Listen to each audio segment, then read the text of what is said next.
Good morning students. CCA online education channel में आप सभी विद्यार्थियों का स्वागत है। आज हम पढ़ेंगे ह्यूमस के बारे में। अपना टॉपिक जो आज का है वो टॉपिक है ह्यूमस। ह्यूमस क्या होता है इसके बारे में अपन ने एक दो बार पहले चर्चा कर ली है।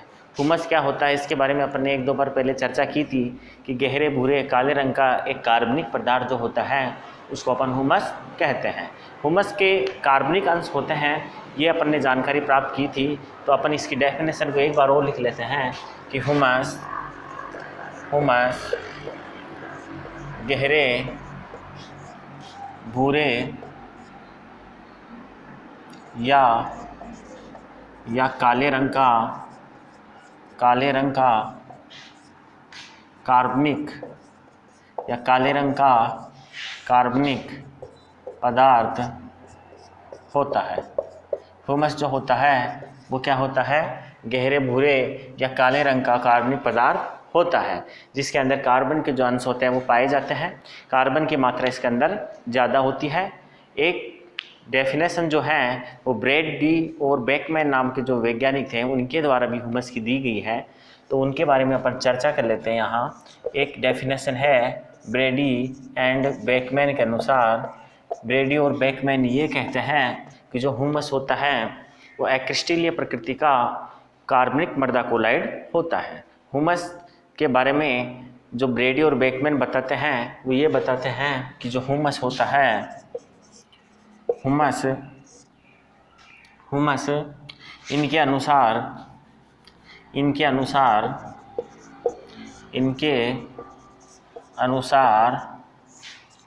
ह्यूमस एक्रिस्टलीय मृदा कोलाइड कार्बनिक मृदा कोलाइड होता है। ब्रैडी और बेकमैन के अनुसार जो ह्यूमस होता है वो ह्यूमस एक्रिस्टलीय कार्बनिक कोलाइड होता है, जिसके बारे में अपन ने लास्ट वाले चैप्टर में बात की थी कार्बनिक कोलाइड के प्रकारों की। तो उसके अंदर ह्यूमस के बारे में अपन ने चर्चा वहाँ की थी। तो वही डेफिनेशन ब्रैडी और बेकमैन यहाँ प्रस्तुत करते हैं। अब हम बात करते हैं कि जो ह्यूमस होता है उसके निर्माण की जो प्रोसेस होती है वो काफ़ी जटिल होती है। ये जटिल कार्बनिक पदार्थों के विघटन के परिणाम स्वरूप बनते हैं। इस कारण इसके जो निर्माण की प्रोसेस होती है वो काफ़ी जटिल प्रोसेस होती है। हम इसके अंशों की बात करें, इसमें पाए जाने वाले घटकों की अगर हम बात करें तो यहाँ हम नोट करते हैं कि इसके ह्यूमस के जो अंश हैं, ह्यूमस के अंश कौन कौन से होते हैं तो यहाँ हम नोट करते हैं ह्यूमस में तीन प्रकार के घटक या अपन बोल सकते हैं अंश पाए जाते हैं। ह्यूमस के अंदर तीन प्रकार के घटक या अंश पाए जाते हैं। तो ये घटक कौन कौन से होते हैं एक एक करके हम इन तीनों घटकों के बारे में चर्चा करेंगे। तो पहला जो घटक होता है वो होता है फल्विक एसिड। पहला जो घटक है वो है फल्विक एसिड।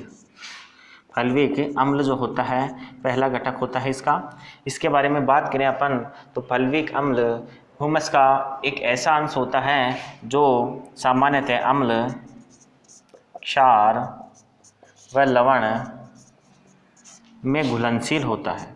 ये जो अंश होता है वो अम्ल, क्षार और लवण के अंदर घुलनशील होता है।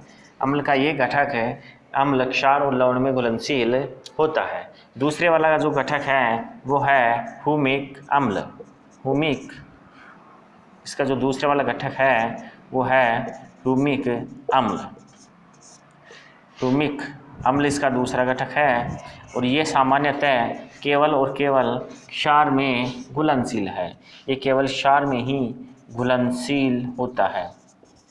ये केवल क्षार में घुलनशील होता है और अम्ल के अंदर या लवण के अंदर ये घुलनशील नहीं होता है। तीसरे घटक की बात करें तो तीसरा घटक है ह्यूमिक दूसरे वाला ह्यूमिक अम्ल है और तीसरे वाला जो घटक है वो है ह्यूमीन अम्ल। तीसरे वाला जो घटक है वो है ह्यूमीन अम्ल। ह्यूमीन अम्ल की बात करें तो ये जो घटक है ह्यूमस का, ये ना तो जल में विलय है, ना अम्ल में विलय है, ना क्षार में विलय है और ना ही लवण में विलय है। इसके बाद अगर हम करें तो जो ह्यूमीन अम्ल है वो अम्ल, क्षार और लवण में किसी प्रकार से घुलनशील नहीं है। कहने का मतलब ये अघुलनशील प्रकार का होता है। ये अघुलनशील प्रकार का होता है। यहाँ हम बात करते हैं कि जो ह्यूमस के अंश हैं वो 3 प्रकार के होते हैं। एक होता है पल्विक अम्ल। पल्विक अम्ल जो होता है अम्ल, क्षार और लवण में घुलनशील होता है। दूसरे प्रकार का जो ह्यूमिक अंश है वो है ह्यूमिक अम्ल। ह्यूमिक अम्ल केवल और केवल क्षार में घुलनशील होता है, ये लवण और अम्ल के अंदर घुलनशील नहीं होता है। तीसरे वाले की बात करें तो वो होता है आपके ह्यूमीन अम्ल। ह्यूमीन अम्ल जो होता है ये अघुलनशील प्रकार का होता है। ये ना तो अम्ल में घुलता है, ना क्षार में घुलता है और ना ही जल में घुलता है। ये जो ह्यूमस का अंश होता है ये अघुलनशील प्रकृति का होता है। तो यहाँ पर ने चर्चा की है ह्यूमस क्या होता है। उसके बाद ब्रेडी और जो बेकमैन हैं उन्होंने ह्यूमस के बारे में क्या बताया है, उनकी क्या डेफिनेशन है, और तीसरी बारे में अपने चर्चा की है ह्यूमस के अंश कौन कौन से होते हैं। इसको नोट कर लीजिए। इसके बाद अपन पढ़ते हैं ह्यूमस के भौतिक गुण। ह्यूमस के जो भौतिक गुण होते हैं वो क्या होते हैं, इसके बारे में अपन चर्चा करते हैं। यहाँ सामान्यतः ह्यूमस एक कार्बनिक पदार्थ होता है, यह आपको पता है। तो कार्बनिक जो कोलाइड होते हैं उसके जो गुण होते हैं वही प्रॉपर्टी आपके ह्यूमस पे लागू होती है। तो अपन यहाँ लिखते हैं ह्यूमस के भौतिक गुण। ह्यूमस के भौतिक गुणों की अगर हम बात करें तो आपको पता है कि ये एक क्रिस्टलीय प्रकृति के होते हैं और कार्बनिक पदार्थ होते हैं। तो एक एक करके हम इनके गुणों को नोट करते जाएंगे। तो नोट कीजिए। पहला वाला है ह्यूमस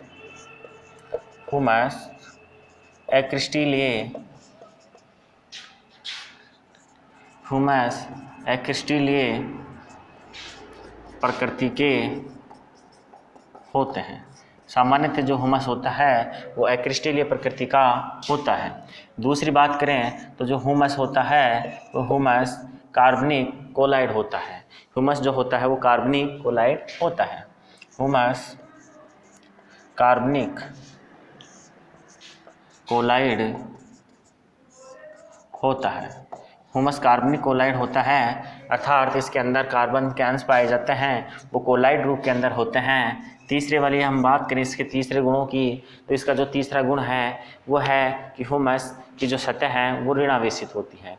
कहने का मतलब ये धनायनों को अधिशोषण करने की क्षमता रखते हैं। इनकी सतह खुद की कैसी होती है, ऋणात्मक होती है। तो हम लिखते हैं कि ह्यूमस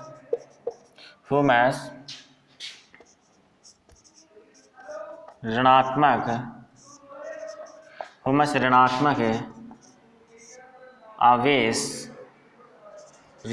आवेश युक्त होते हैं।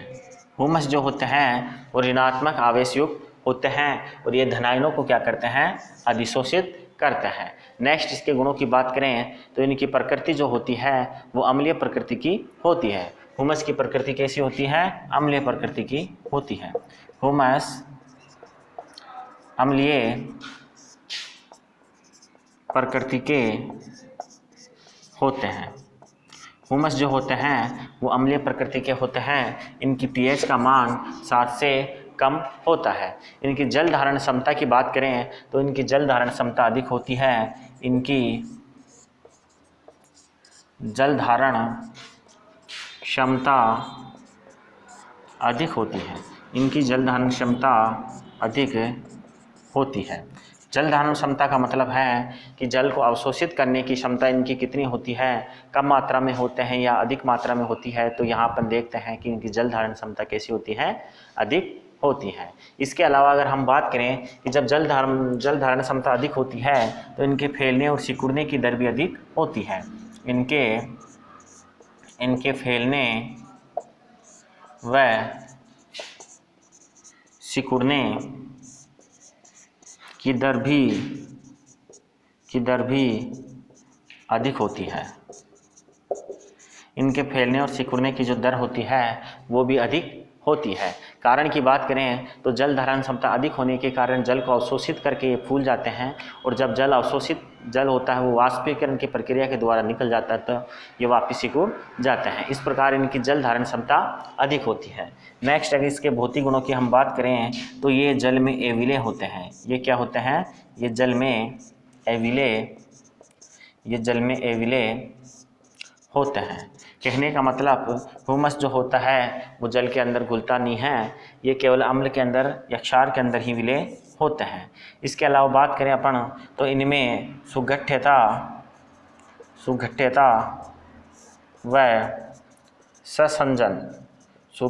व ससंजन के बारे में अपन ने कोलाइड की चर्चा की थी। तब बात की थी कि इसकी निश्चित संरचना होना सुसंज्ञता कहलाता है, और ससंजन होता है समान कणों के मध्य लगने वाला बल ससंजन कहलाता है। तो इसके अंदर ये दोनों ही कम मात्रा में होते हैं। सुगठ्यता और ससंजन कम मात्रा में पाए जाते हैं।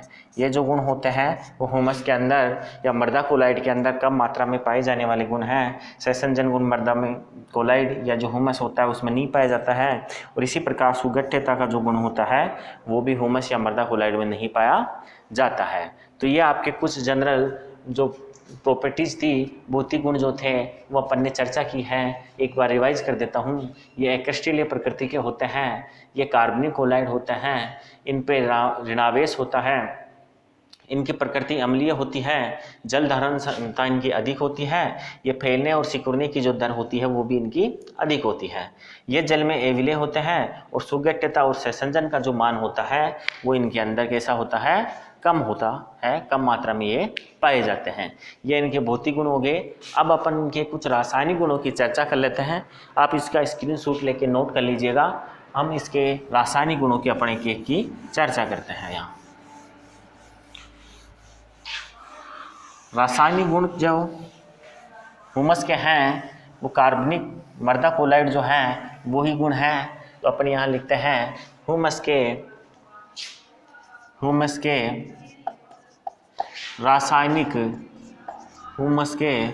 रासायनिक गुण। इनके रासायनिक गुणों की अगर हम चर्चा करते हैं यहाँ तो देखने में आता है कि ह्यूमस के अंदर मुख्य घटकों की बात करें तो इनमें कार्बन, हाइड्रोजन, ऑक्सीजन और कुछ मात्रा में नाइट्रोजन पाया जाता है। ये अधिक मात्रा में पाए जाने वाले तत्व हैं।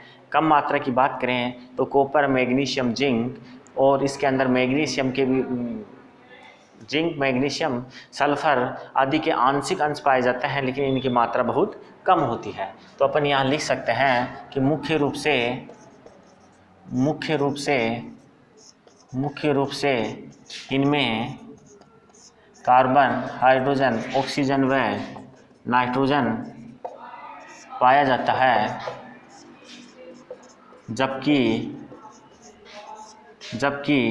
मैग्नीशियम, जिंक, कॉपर, सल्फर आदि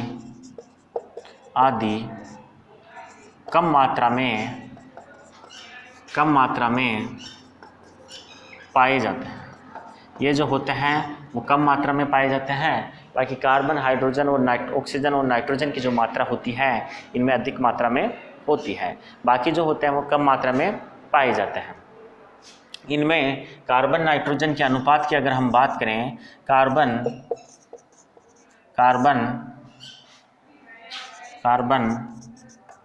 नाइट्रोजन का अनुपात 10:1 होता है। जो ह्यूमस होते हैं उनमें कार्बन और नाइट्रोजन का जो अनुपात होता है वो 10:1 के रूप में होता है। इसके अलावा यदि हम बात करें इसके अंदर इसकी जल धारण क्षमता की, तो इसकी जल धारण जो क्षमता होती है वो 200 सेंटीमोल पर किलोग्राम होती है। इनकी जल धारण क्षमता 200 सेंटीमोल पर केजी होती है। इसकी जल धारण क्षमता अधिक होती है, ये अपन ने भौतिक गुणों में चर्चा की थी। और इसके जो मान होता है वो 150 सेंटीमोल पर केजी होता है। ऐसा माना जाता है कि इसकी जल धारण क्षमता 150 से लेके 300 सेंटीमोल पर केजी के हिसाब से होती है, लेकिन अपन एवरेज मान के चल रहे हैं इसकी जो जल धारण क्षमता होती है वो 200 सेंटीमोल पर केजी के हिसाब से होती है।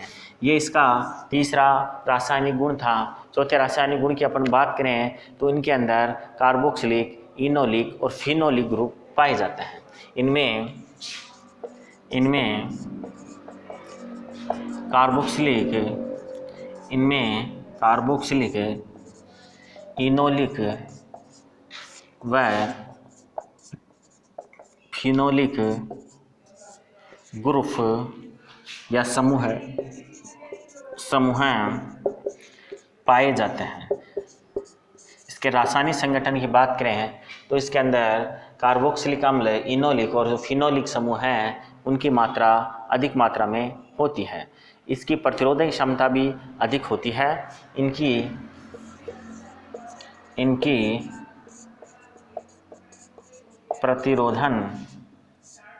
प्रतिरोधन क्षमता अधिक होती है। जो ह्यूमस होते हैं इनकी प्रतिरोधन क्षमता कैसी होती है? अधिक होती है। साथ ही में हम बात करें तो इनका एक रासायनिक गुण और है, वो है पेरोक्साइड के द्वारा ऑक्सीकरण। कहने का मतलब पेरोक्साइड ह्यूमस का ऑक्सीकरण कर देता है। जो पेरोक्साइड जो होता है हाइड्रोजन पेरोक्साइड की अगर हम बात करें तो ये हो गया हाइड्रोजन पेरोक्साइड के द्वारा इनका ऑक्सीकरण हो जाता है। इनका क्या हो जाता है? ऑक्सीकरण हो जाता है। कहने का मतलब जो आपके पेरोक्साइड हैं वो पेरोक्साइड ह्यूमस का ऑक्सीकरण करने में महत्वपूर्ण भूमिका निभाते हैं। तो इस प्रकार से रासायनिक गुणों की बात करें तो अपने पास ये 6 रासायनिक गुण हैं। एक बार रिवाइज कर लीजिएगा इनको। इनके मुख्य घटकों की बात करें तो इनमें कार्बन, हाइड्रोजन, ऑक्सीजन और नाइट्रोजन मुख्य रूप से पाए जाते हैं। मैग्नीशियम, जिंक, कॉपर और सल्फर इनमें आंशिक रूप से पाए जाते हैं। इनके कार्बन नाइट्रोजन के अनुपात की यदि हम बात करें तो इनमें कार्बन और नाइट्रोजन का जो अनुपात होता है ये 10:1 के रूप में होता है। इनकी जल धारण क्षमता अधिक होती है और ये 200 सेंटीमोल पर केजी हो सकती है औसत रूप से। ये 150 से 300 सेंटीमोल तक होती है, एवरेज 200 सेंटीमोल पर केजी के हिसाब से होती है। इनमें कार्बोक्सिलिक, इनोलिक और फिनोलिक ग्रुप पाए जाते हैं। इनमें कार्बोक्सिलिक, इनोलिक और फिनोलिक ग्रुप पाए जाते हैं। इनकी प्रतिरोधन जो क्षमता होती है वो भी कैसे होती है? अधिक होती है। पेरोक्साइड के द्वारा इनका ऑक्सीकरण हो जाता है। ये इनके रासायनिक गुण हो गए हैं, इसको आप नोट कर लीजिएगा। फिर अपन देखते हैं कि ह्यूमस का निर्माण किस प्रकार से होता है।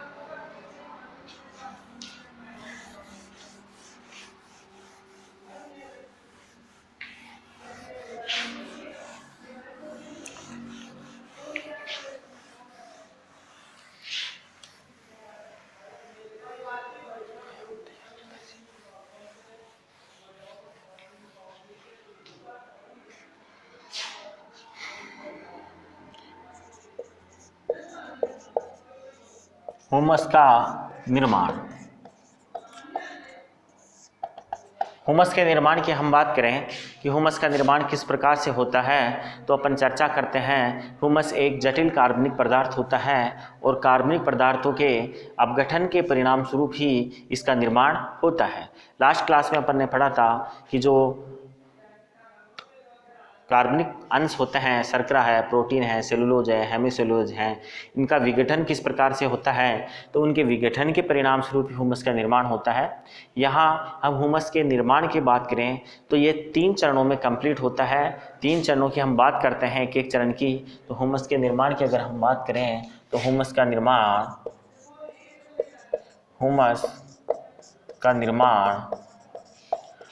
निर्माण 3 चरणों में पूर्ण होता है। ह्यूमस का निर्माण 3 चरणों में होता है। 3 चरणों की बात करें तो पहले होता है लिग्नो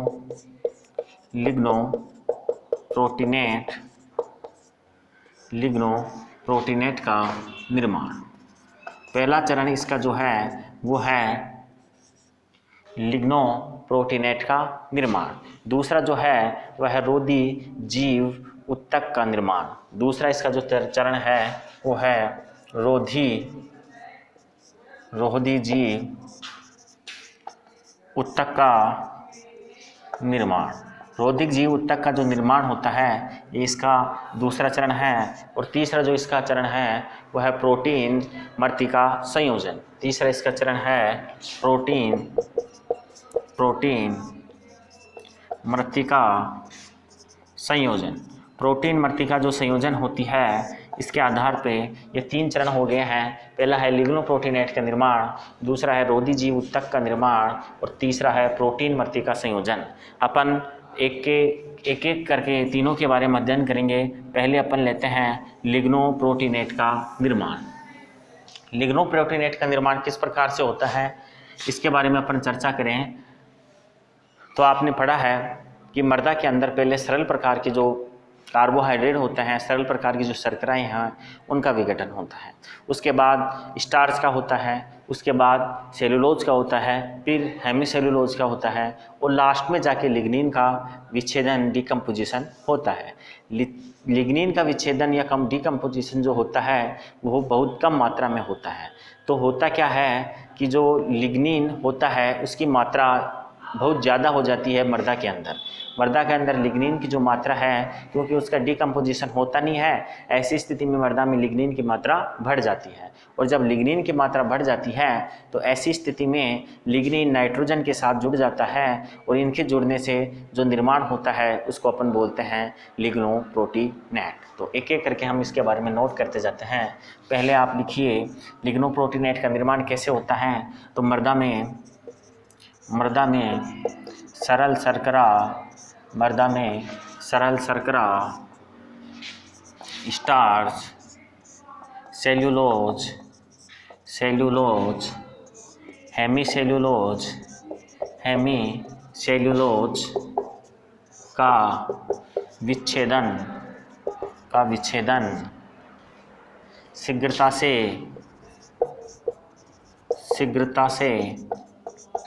हो जाता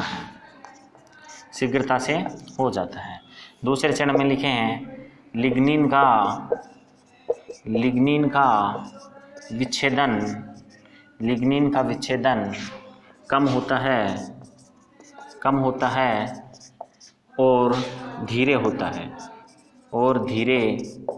है जिस कारण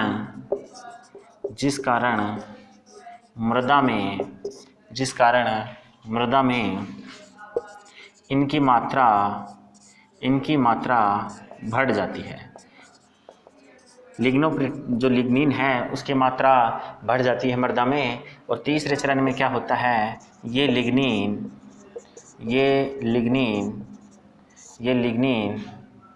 मृदा में उपस्थित नाइट्रोजन के साथ जुड़कर लिग्नोप्रोटीनेट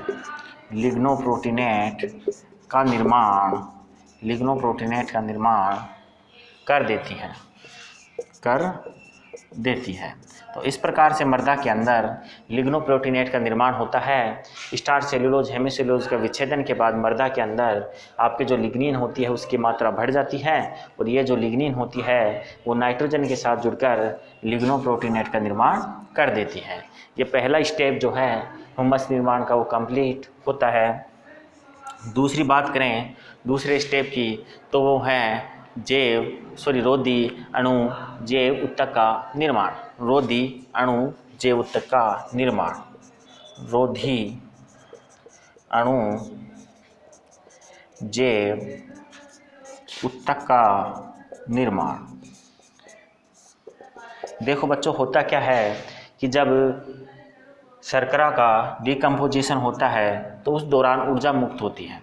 शर्करा की डिकम्पोजिशन के परिणाम स्वरूप शर्करा ऊर्जा मुक्त होती है। और आपको पता है शर्करा का जो डिकम्पोजिशन होता है वो शीघ्रता से और ज़्यादा मात्रा में होता है। तो इनकी डिकम्पोजिशन के परिणाम स्वरूप ऊर्जा अधिक उत्पन्न होती है और अधिक मात्रा में ऊर्जा उत्पन्न होने से जो मृदा में पाए जाने वाले जो सूक्ष्म जीव है वो अमोनिकल की क्रिया करते हैं और अमोनिकरण की क्रिया के परिणाम स्वरूप अपने ऊपर एक आवरण बना लेते हैं और वो सुरक्षित हो जाते हैं।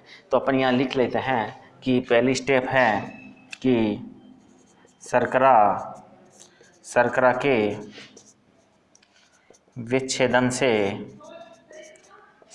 विच्छेदन से ऊर्जा मुक्त होती है। दूसरा लिखते हैं अपन, इस ऊर्जा के द्वारा अमोनिकल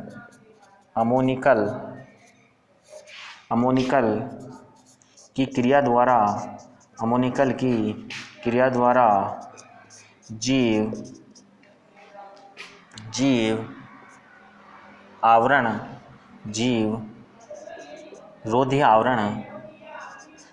रोधी आवरण बनाते हैं।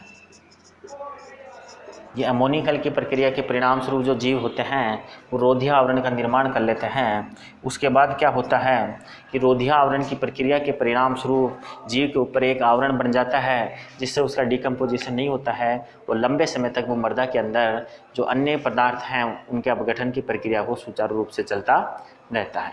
ऐसा होता है कि उसके ऊपर एक आवरण बन जाता है लास्ट तक जिसको अपन बोलते हैं पॉलीयूरोनाइट्स का एक आवरण बन जाता है। ये पॉलीयूरोनाइट्स होता है, ये इस जीव को इसके मृत्यु के बाद तक भी सुरक्षित रखता है। और ये जो जीव होता है उसकी मृत्यु हो जाने के बाद भी ये जीव मृदा के अंदर सुरक्षित रूप से पड़े रहते हैं। वो होता है इसके ऊपर पाए जाने वाले पॉलीयूरोनाइट्स के कारण। तो अपन यहाँ लिख देते हैं, अंत में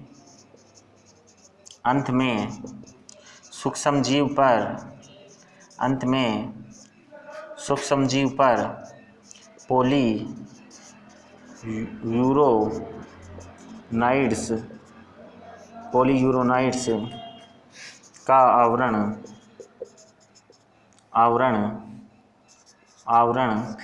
बन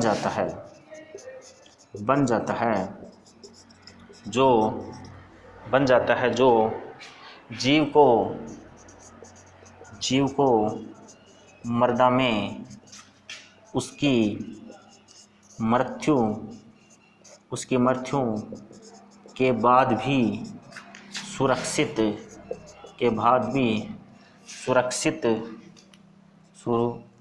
सुरक्षित रखता है। कहने का मतलब ये जो आवरण होता है पॉलीयूरोनाइट्स का, ये उसको जीव को उसकी मृत्यु के बाद भी मृदा के अंदर सुरक्षित अवस्था में रखता है, जिसके परिणाम स्वरूप लंबे समय तक वो मृदा में सुरक्षित रहता है। तो ये दो प्रोसेस हो गई हैं अपने, एक हो गई है लिग्नोप्रोटीनेट का निर्माण और दूसरा हो गया है रोधी अणु जैव ऊतक का निर्माण। इन दोनों के निर्माण के बाद तीसरा जो चरण है वो है प्रोटीन मृत्तिका संयोजन। तीसरे चरण को अपन नोट करें, आप स्क्रीनशॉट ले लीजिए इसका।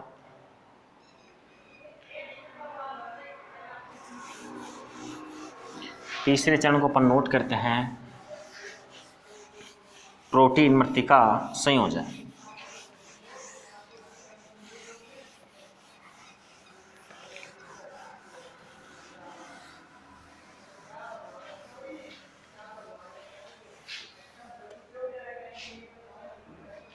तीसरा चरण है प्रोटीन मृत्तिका संयोजन। देखो बच्चों, प्रोटीन मृत्तिका संयोजन की हम बात करें तो यहाँ हम बात करते हैं पहले कि जो प्रोटीन होती हैं वो सामान्यतः क्षारीय प्रकृति की होती है और अभी अपन ने बात किया कि जो मृत्तिका होती है वो अम्लीय प्रकृति की होती है। तो अपन यहाँ नोट कर लेते हैं कि मृत्तिका की प्रकृति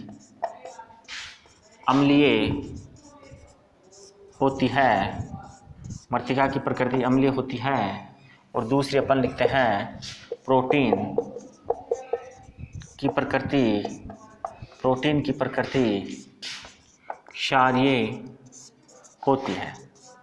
ये दोनों क्या करती हैं, विपरीत प्रकृति के कारण एक दूसरे से जुड़ जाती है और जुड़ने के परिणाम स्वरूप इसका निर्माण हो जाता है, प्रोटीन मृत्तिका संयोजन का निर्माण हो जाता है। तीसरे में लिखते हैं इन दोनों की प्रकृति विपरीत होती है, इन दोनों की प्रकृति विपरीत होती है, जिस कारण